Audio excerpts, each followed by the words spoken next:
E aí, galera, sejam bem-vindos à sua enciclopédia de monstros favorita. E hoje nós iremos falar aqui do nosso querido palhaço.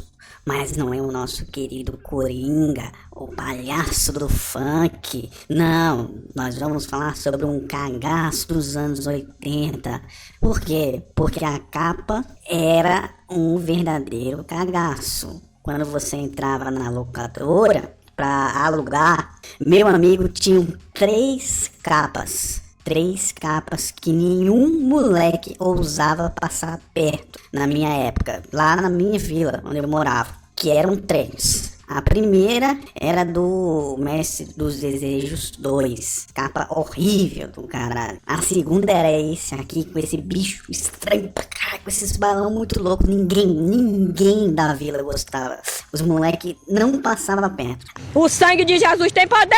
Agora, a terceira, meu amigo, a terceira assombrou a minha infância. Eu não conseguia passar perto desse, tanto da capa quanto do filme. Eu tinha que passar bem devagar para ver se eu não encontrava esse filme lá.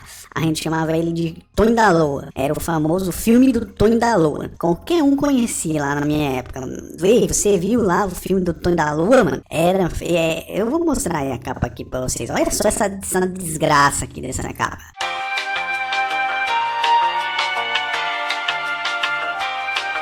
Mas enfim, esse aqui é um filme que eu trouxe porque relembrou muito a minha infância, porque é um filme que mais tem propaganda do que é realmente assim um filme extremamente assustador, tal. Mas eu acho que é porque eu tô adulto, né? Aí tem certas coisas que não funcionam bem, mas eu acho que na época ele era assustador. Mas enfim, esse filme aqui, ele é um remake de outro da década de 1962, que era que tinha o mesmo nome, Carnival Souls. Aí lançaram esse remake aqui de 98, que eu fiquei sabendo depois, quando eu já tava fazendo esse roteiro. Então, infelizmente, a gente não vai falar sobre o de 62, a gente vai falar sobre o reboot de 98, porque esse é nostalgia pura. Então vamos lá, vamos começar com a história do nosso querido monstro, Luiz Sigra, que ele era mais monstro vivo do que morto. Por que eu digo isso? Porque esse personagem claramente ele se baseia naquele palhaço lá, o Gracie, um negócio assim, um palhaço doido lá dos Estados Unidos, o Gracie lá.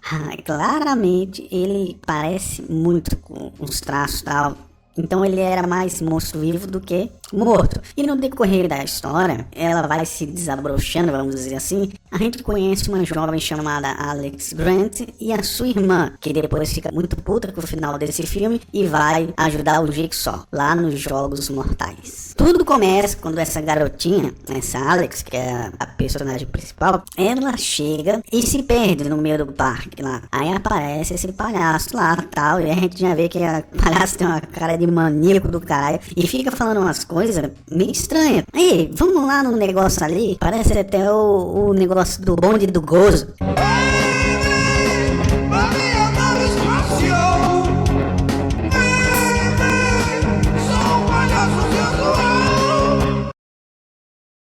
E fica querendo que a menina vá lá para trás dos negócios lá tal. Essas crianças dos Estados Unidos aí não manjam dos Paranauê. Mas deve ser a época, né, mano? Porque se você falar isso daí pra uma criança. Mas também aqui é Brasil, né? Que é Brasil, a criança com 10 anos já sabe muito mais coisa do que você imagina. Depois disso, aí corta pra cena de tipo o bicho lá foi e casou com a mãe dela tal. E aí foi e tava muito louco lá, tentando dar uma brincada lá. Aí acaba matando a mãe dela e ela serve como testemunha pra ele ir pra cadeia. Essa é a história principal do negócio. O cara vai pra cadeia, aí passa mais uns anos. Fora que ela teve a chance de dar uns teco, uns petelecos nele, que tava com a arma lá e não fez porra nenhuma também. Tem esse detalhe. Mas enfim, passando alguns anos, aí ela vai pro enterro da mãe dela e acaba encontrando o dito cujo, que voltou do inferno, lá da prisão, pra pegar ela e fala que vai pegar a menina dos Jogos Mortais também. Acaba que ela se joga dentro do mar, perto de um parque lá que tava fechado. Aí beleza, só por esse motivo, quando eu vi isso daí, eu me lembrei do Hellraiser. Se eu não me engano é o 6, porque tem a mesma premissa aqui, por isso que eu já sabia o final, quando eu vi essa cena aqui. Por isso que não me surpreendeu muito o final. Fora também que essa menina aqui, ela fez participação no Bolha Assassina também, só pra lembrar vocês. Então, aí começa o filme. É aqui que começa o filme de verdade, que aí ela acaba acordando, aí ela vê que foi uma alucinação, aí começa a vir a alucinação, todo canto que ela vai aparece um bicho, do nada ela tá andando de boa, aí do nada começa um negócio muito louco, aí vem uns monstros que é nada a ver. Acho que o pior do filme é os monstros, velho. O pior do filme é os monstros, cara, na boa. Eu pensei que eu tava naquele clube do terror, cara. O Clube do Terror. Aqueles negócios que assustam só mais criança do que pessoas mais adultas e tal. Mas eu acho que Clube do Terror é um pouquinho melhor do que isso aqui. Mas, tipo, tem uns negócios que não dá muito medo, assim, sabe? Mas enfim, essa daqui é a história. Não tem muito o que dizer sobre essa história aqui, porque é só isso. Ela tentando achar o porquê que ela tá tendo essas alucinações. Aí do nada o circo volta a funcionar. Aí ela vai lá para dentro do circo e encontra ele. Ele fica aparecendo direto pra ela, tentando dar uns tecos nela. E acaba que dá uns bate-beijo lá. Tem uma batida de virilha até o amanhecer lá com ele. Pronto, e é isso. O filme gira em torno disso daí. Não sei se vocês vão querer saber o final, mas o final tem a ver com o rio lá e o parque, e tem a ver com esse assassino e tal. Tá tudo interligado. Às vezes as coisas parecem que são ilusão, mas na verdade não é. Enfim, é isso.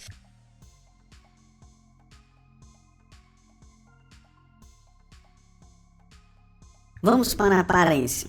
Bom, a gente vê que a aparência dele é claramente a aparência de um palhaço, que eu pensava que pela capa seria tipo um monstro sinistro, mas na verdade é um palhaço comum, que só por isso já é motivo da gente prender ele, porque palhaço é estranho. Palhaço é aquele tipo de ser que fala rindo que vai te arrastar pro inferno. Isso já é o suficiente, cara, pra você ficar longe. Olha o demônio! Ele pinta a cara dele de branco e tal, e tem a peruca da loura do Tchan. Mas a gente vê lá aquele visual meu Chanel lá da princesinha da Bahia. E ele também usa, claramente ele usa batom. Quem hoje em dia não usa batom sem nome, porra. Então é normal. Ué, mas isso não é coisa de mulher?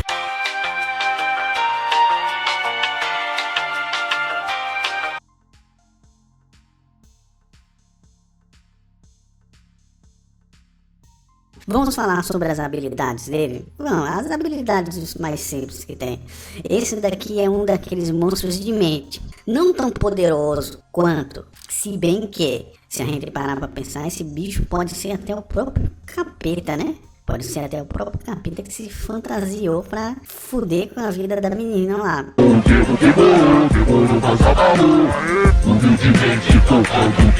Então pode ser que a gente não tenha visto toda a capacidade dele. Ou já pensou, tem alguma ligação com Sorria também? Seria interessante. Mas enfim, vamos falar sobre as habilidades dele. Primeiro, ele consegue atravessar objetos sólidos, ou seja, tem o poder da intangibilidade. Nós temos também outro poder que é mostrado muito no filme, que é o poder de alucinações também, e as percepções, ou seja, ele é um monstro muito... ele apresenta ter sinais de ser bastante poderoso, nível aquele monstro, como eu já disse, o Sorria. O sorrisinho do Sorria. Só que esse daqui, ele não demonstra todo o seu poder. Ele apenas quer zoar.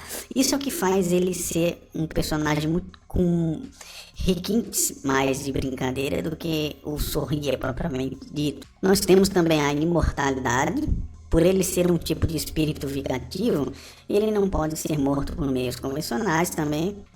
Será que a gente pode exorcizar ele? Talvez, não sei. Só sabemos que talvez ele seja uma classe de espírito nível Exódia, talvez, não sei. É porque o filme não demonstra toda a capacidade dele como no Sorria. Quando a gente vê que o monstro do Sorria é extremamente poderoso, ele simplesmente cria o ambiente na mente da mulher. Esse daí é outro nível aqui de coisa. Simplesmente a minha vontade é a minha vontade e eu vou sobrepor a sua vontade. Cala a boca. Ele não tem essa sugestão aqui desse monstro, entendeu? Ele simplesmente cria realidade. Nós temos também a manipulação do ambiente como outra habilidade que a gente vê no filme. Quando ele vai e faz o parque funcionar do nada, quando ela vai ver o parque tá de boa. Ela anda sozinha pelos cantos também. Então a gente vê que ele tem essa questão de conseguir ter uma certa manipulação do ambiente. E ele tem uma ligação com esse parque de diversões. Ou então a menina que tem ligação com esse parque de diversões aí. Outro detalhe também muito importante é a parte psicológica desse filme, que também vai ser explorada aqui mais pro final. Por enquanto a gente vai falar só sobre as habilidades.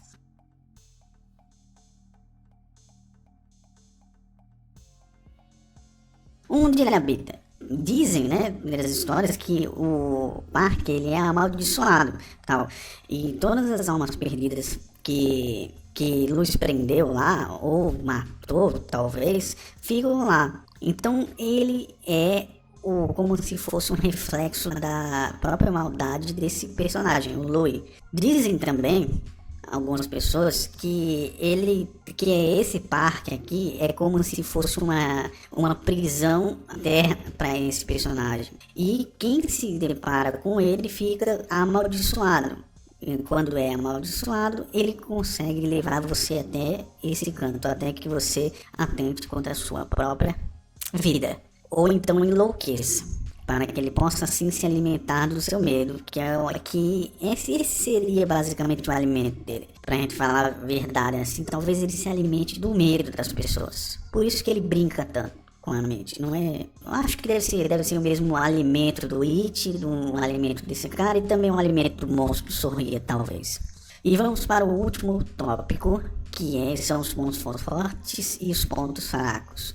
Mas antes de eu falar sobre isso daqui, vamos falar sobre os pontos psicológicos dessa história aqui. Nós vemos aqui que a mulher, ela convive com um trauma muito forte, mas isso não explica, por exemplo, por que teve o final que teve, tá? O que explica é mais ou menos o final do Hellraiser, que ela foi para o...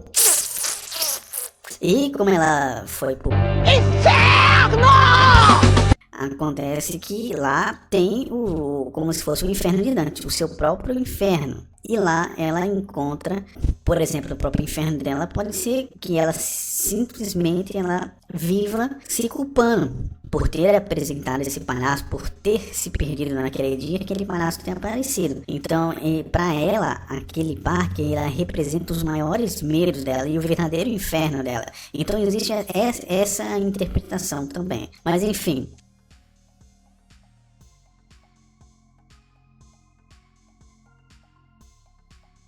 Vamos para os pontos fortes e fracos. Pontos fortes: sobrenaturalidade, porque ele é um monstro sobrenatural, tal, segundo algumas correntes, e também o controle da psique, tal, que vocês viram também, que por ele ser um espírito, logo ele é imortal, a não ser que tenha algum caça-fantasma também. Então, por enquanto, ele não é tão imortal assim. Eu sei que botaram aqui como imortal, mas eu não acredito que ele seja imortal. Ele não consegue ser do nível do Sorria. Como eu disse, eu ainda não vejo ele assim pau a pau. Se botar os dois assim para sair no risca-faca, eu acho que o Sorria ainda ganha. O Sorrisinho ainda dá um pau nele. Aí vai de cada um, né? E se vocês, não sei o que é que vocês acham. Aí se for, comentem. Enfim. E por último, os pontos fracos. Nós temos os pontos fracos ali, que nem são, como sempre, os pontos fracos são muito frágeis, como por exemplo a ligação do parque. Ela só existe sem se levar a vertente de que Louis é uma entidade. Mas se a gente se levar pela vertente dele como psique da garota, o parque ele é ligação para a garota e não para ele, porque é o inferno dela. Mas levando em conta a ligação assim que mais falam por aí, a gente diz que ele está preso nesse parque, tal, que é o Carnival Souls, o Parque das Almas. E outro ponto fraco muito importante é o famoso ritual de banimento, também pode ser um ponto fraco, pois acredita-se que ele seja, se a gente fosse a linha de espírito, ele pode ser um tipo de espírito vingativo, ou seja, a gente chama o bruxo lá, o Geralt, para dar um fim nele. Ele pode ser exorcizado, banido, se o ritual correto for realizado, enfraquecendo sua influência ou até mesmo aprisionando-o permanentemente, que é um caso de um espírito vingativo, se o caso ele for realmente. Mas agora, se for um caso dele ser o próprio capeta, mano, que tá infernizando a vida dela porque ela foi pro inferno, enfim, não podemos dizer muitas coisas, só podemos deduzir algumas coisas. E é isso, espero que vocês tenham gostado do vídeo de hoje e até a próxima, galera. Valeu!